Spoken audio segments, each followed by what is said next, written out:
श्राद्ध पक्ष की दशमी, एकादशी और द्वादशी, इन 3 तिथियों पर एक रोटी में थोड़ा सा मीठा रखकर सोमक पितृ का नाम लेकर यदि गाय को खिला दिया जाता है, तो अगर कोई पूर्वज प्रेत योनि में भी पड़ा हुआ होता है, भटक रहा होता है, जिसको पिंड नहीं मिला, जो अचानक मर गया होता है, अधोगति में चले गया होता है, उस जीव की मुक्ति दशमी श्राद्ध पक्ष की, एकादशी श्राद्ध पक्ष की और द्वादशी श्राद्ध पक्ष की, ये 3 दिन सोमक पितृ का नाम लेकर रोटी में, पूड़ी में मीठा रखकर अगर गाय को खिला दिया जाता है, ये 3 दिन तक, तो वो पितृ कभी भटकते नहीं है, उनको मुक्ति प्राप्त हो जाती है, मोक्ष में। पितृपक्ष को हम समझे। किसी ने कहा नखून मत काटना, किसी ने कहा नया कपड़ा मत लेना, पितृपक्ष में 16 दिन नए कपड़े नहीं लेना चाहिए, कोई कहे ये नहीं करना चाहिए, कोई कहे मकान का मुहूर्त, कोई कहे ये मुहूर्त, कोई कहे वो मुहूर्त, कोई कहे अच्छा काम करने के लिए मत जाओ, अच्छा मंगल कार्य के लिए आगे मत बढ़ो। शिव महापुराण की कथा कहती है कि पितृ बुरे नहीं होते हैं,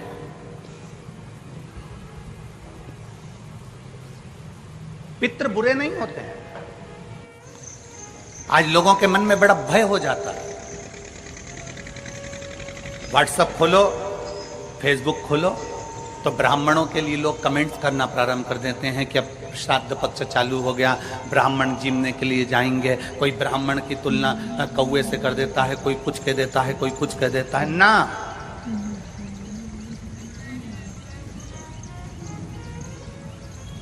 गायत्री करने वाला ब्राह्मण, वेद पाठ करने वाला ब्राह्मण, संध्या करने वाला ब्राह्मण की तुलना किसी साधारण से नहीं होती, उसकी तुलना तो स्वयं नारायण और ब्रह्मा से होती है, स्वयं नारायण और ब्रह्मा से होती है।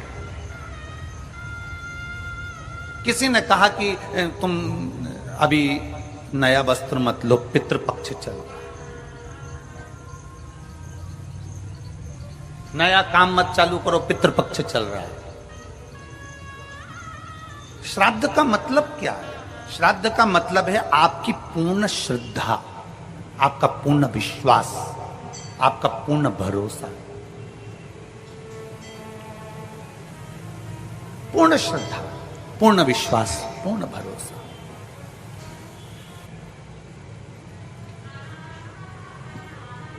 पितृपक्ष श्राद्ध का समय गलत समय नहीं है।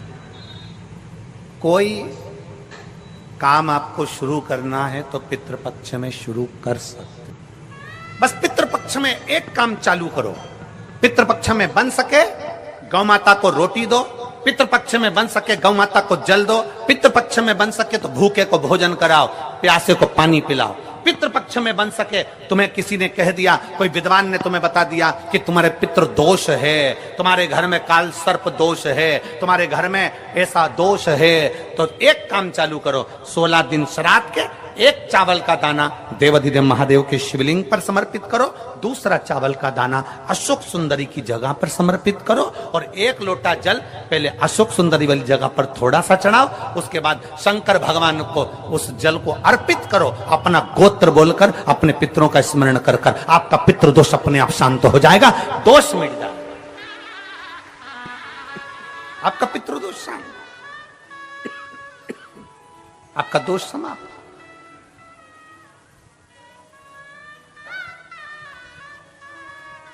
एक चावल का दाना शिवलिंग के ऊपर, एक चावल का दाना अशोक सुंदरी के, और जल कहां चढ़ाना है? पहले जम के बोलो जरा, आवाज नहीं आई, जम के बोलो जरा, अशोक सुंदरी की जगह। और फिर जल कहां चढ़ाना है? शिवलिंग के ऊपर, शंकर बाबा क्या बोलकर? अपना गोत्र। जिसको गोत्र नहीं मालूम उसको एक चीज मालूम होना चाहिए, शंकर का नाम। श्री शिवाय नमस्तुभ्यम, ओम नमः शिवाय, नमः शिवाय, गौरी शंकर। शिव महापुराण की कथा कहती है दक्ष प्रजापति के पुत्रों को देवऋषि नारद ने भजन में लगा दिया। एक बेटी हुई जिसका नाम था स्वधा। क्या नाम है उसका? जम के बोलिए तेरा। स्वधा। जितने लोग कथा सुन रहे हैं आस्था चैनल पर, पंडाल में, फेसबुक, यूट्यूब पर, तर्पण शिव महापुराण में इस नाम का उच्चारण 5 बार आप लोगों को करना है। ये स्वधा दक्ष प्रजापति की बेटी है और पितरों की धर्म पत्नी है। इस पितरों की धर्म पत्नी स्वधा का नाम लेने से अगर हमने कंडा, गोबरी, गाय का जो गोबर होता है कंडा, उसको जलाकर अगर धूप नहीं दी हो या किसी ब्राह्मण को भोजन आदि नहीं कराया हो या तिलांजलि तर्पण नहीं करा हो, पिंड नहीं दिया हो या श्राद्ध पक्ष में किसी को कोई दान ना करा हो तो उसका दोष ना लगे, उसके लिए तर्पण शिव महापुराण में पितरों की धर्म पत्नी स्वधा का नाम का स्मरण आप और हमको साथ में करना। सभी लोग एक साथ में बोलेंगे स्वधा स्वधा स्वधा स्वधा स्वधा। बस ये 5 बार जो उच्चारण आपने पितरों की धर्मपत्नी स्वधा का करा है, जिस समय पर पितृलोक से आर्यमा देव के साथ में हमारे यहां पर आते हैं। और मेरा बहुओं से निवेदन है, बेटियों से निवेदन है, माताओं से निवेदन है, मान लो आपको कोई ब्राह्मण देवता ने कहा कि आपके यहां पितृदोष है,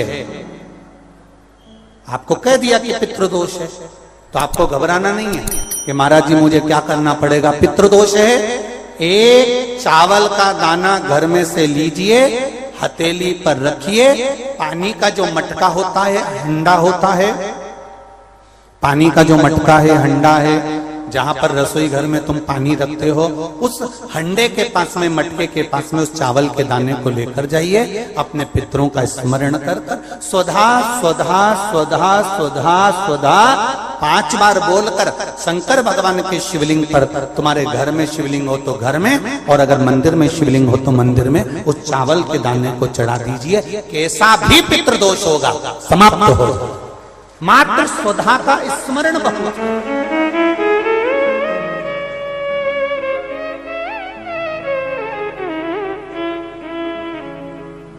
हम तो उनसे भी कहेंगे जिनका बार बार एक्सीडेंट होता हो, जो बार बार गिरते पड़ते रहते हो, बार बार एक्सीडेंट होता हो, बार बार उनको चोट लगती हो, बार बार, और उनको भी कहेंगे जिनको सर्दी की बीमारी या दमे की बीमारी या श्वास की बीमारी, उनसे भी कहेंगे कि श्राद्ध पक्ष में एक चावल के दाने का प्रयोग स्वधा नाम से अवश्य करें। चलने में दम नहीं भराएगी, श्वास नहीं भराएगी। और दूसरा, जो सर्दी का जिसको कोटा होता है, बार बार सर्दी हो जाती है, निमोनिया हो जाता है, कफ बना रहता हूं, उनके लिए भी स्वधा नाम का स्मरण। महाराज स्वधा नाम का स्मरण। दक्ष प्रजापति के घर में बेटी का जन्म हुआ जिसका नाम था स्वधा। स्वधा का जन्म लेते ही स्वधा श्वेत वस्त्र को धारण करती थी।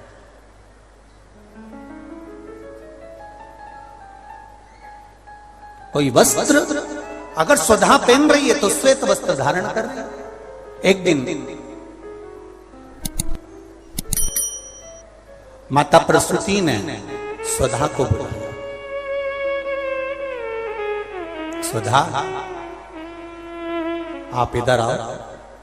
स्वधा आई। हाँ मां। बेटी, जब घर में इतने सारे आभूषण हैं,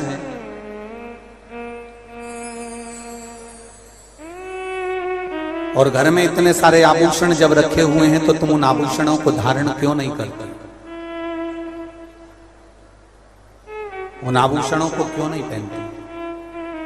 घर में इतने सारे वस्त्र रखे हैं तो तुम उन वस्त्रों को धारण क्यों नहीं करते? स्वधा कहती हैं मां, संसार सागर में जब किसी के प्राण छूट जाते हैं और प्राण छूटने के बाद वो जीवात्मा अगर अच्छी जीवात्मा है तो वो देवलोक चली जाती है। जो बुरी जीवात्मा है वो भटकती रहती है, भटकती है। मां, उन जीवात्माओं के कल्याण के लिए मैं श्वेत वस्त्र धारण करता हूं। श्वेत वस्त्र, श्वेत चावल का दाना, श्वेत दूध, श्वेत दही, श्वेत शकरखंड, श्वेत पुष्प, श्वेत जनेऊ, श्वेत वस्त्र, ये मेरे शंकर भगवान को अति प्रिय लगते हैं। उसका कारण है कि उनको पितरों को मुक्ति देना पड़ती है, पितरों को मोक्ष देना होता है। आज एक प्रश्न किसी ने सीहोर ऑफिस में भेजा है कि गुरुजी,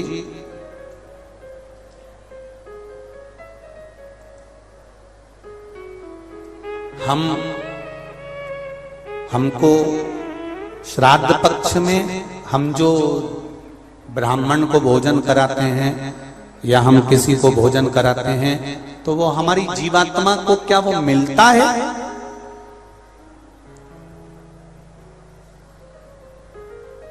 क्या विचार है भाई? अशोकनगर वालों बोलो जरा जल्दी से। प्रश्न भेजा है किसी ने। हम अगर किसी ब्राह्मण को भोजन करा रहे हैं, हम किसी को भोजन दे रहे हैं तो वो हमारी जीवात्मा को मिलता। 3 प्रश्न हैं और तीनों प्रश्न का उत्तर जरा देखिएगा, बड़ा ध्यान रखना। और जिसने प्रश्न करा है उत्तर प्रदेश से, वो ध्यान से सुनना भाई। हमने ब्राह्मण को भोजन कराया, हमने संत को भोजन कराया, हमने गुरुजी को भोजन कराया, तो वो मिलेगा। पहले तो ये अंदाजा करिए कि आप भोजन दादा ससुर के नाम से करा रहे हो तो दादा ससुर का नाम लेना पड़ेगा। बोलो सही है कि गलत है? गोत्र बोलना पड़ेगा। उसका कारण क्या होता है कि हमने पत्र लिखा और ये पत्र लिखकर हमने इसको मोड़कर हमने वो डाकघर के डब्बे में डाल दिया। हमने नाम लिखा, पता लिखा, पिन नंबर लिखा, एड्रेस पूरा लिखा, मोबाइल नंबर पूरा लिखा और हमने डब्बे में डाल दिया। अब पूरे अशोक नगर में चौराहे चौराहे पर ढेर सारे डाकघर के डब्बे लगे। इन सब डब्बों में से चिट्ठी इकट्ठी होती है, एक जगह पर आती है, बड़े डाकघर में पहुंचती है, बड़े डाकघर में से छटकर फिर एड्रेस पढ़ा जाता है। एड्रेस में तुम्हारा नाम पढ़ने का बाद में पहले ये पढ़ेंगे कि पिन नंबर क्या है, फिर पढ़ेंगे कि शहर का नाम क्या है। उसमें लिखा होगा गुना और गुना का पिन नंबर डाला होगा तो चिट्ठी को छाट छाट कर अलग रखते जाएंगे। अब गुना में ये चिट्ठी बड़े डाकघर में जाएगी, बड़े डाकघर में चिट्ठी पहुंची गुना के।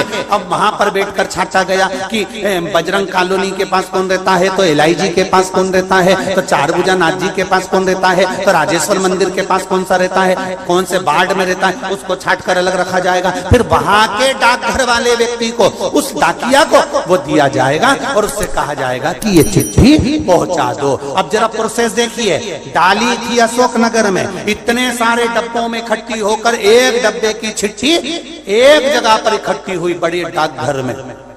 वहां से इकट्ठी होकर फिर दूसरे डाकघर में गई, वहां से फिर धीरे धीरे डिवाइड होती चली गई। उसी तरह तुम्हारी लिखी हुई डाकघर की चिट्ठी जब वहां तक मुंबई पूना तक जा रही है और सही जगह नाम और एड्रेस है तो सही जगह पहुंच रही है। उसी तरह अगर श्राद्ध पक्ष में तुमने ब्राह्मण को भोजन कराया है, नाम और गोत्र लेकर कराया है, तो वो उस तक पहुंचता ही है, ये निश्चित है, उस तक पहुंचे। फिर दूसरा प्रश्न किया उसने, गुरुजी से पूछ के बताना कि गुरुजी तो कथा में कहते हैं कि मनुष्य की योनि छूटने के बाद फिर कौन सी योनि मिलती है किसको मालूम। ये गुरुजी ने कथा में कहा।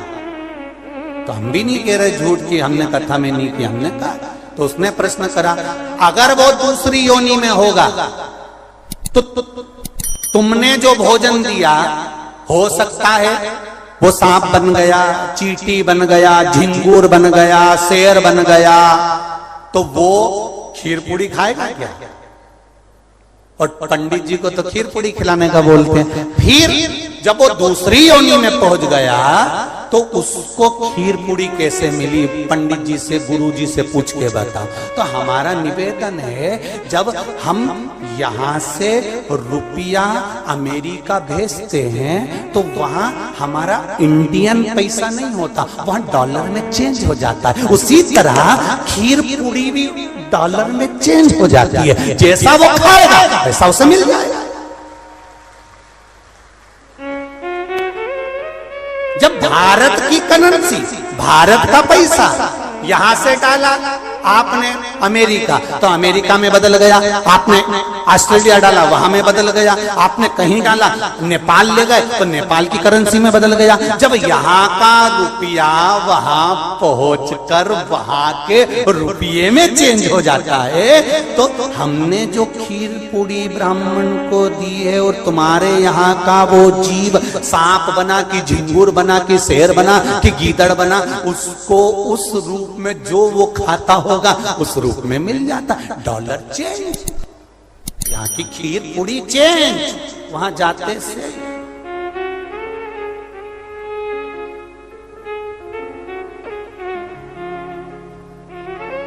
फिर तीसरा प्रश्न लिखा, अगर हमारे घर के पूर्वज शिव महापुराण की कथा सुन सुन के तर गए तो फिर हम श्राद्ध काय को करें? उनको तो मिलेगा ही नहीं, वो तो वैकुंठ पहुंच गए, फिर उनको श्राद्ध में भोजन कराने से मतलब क्या?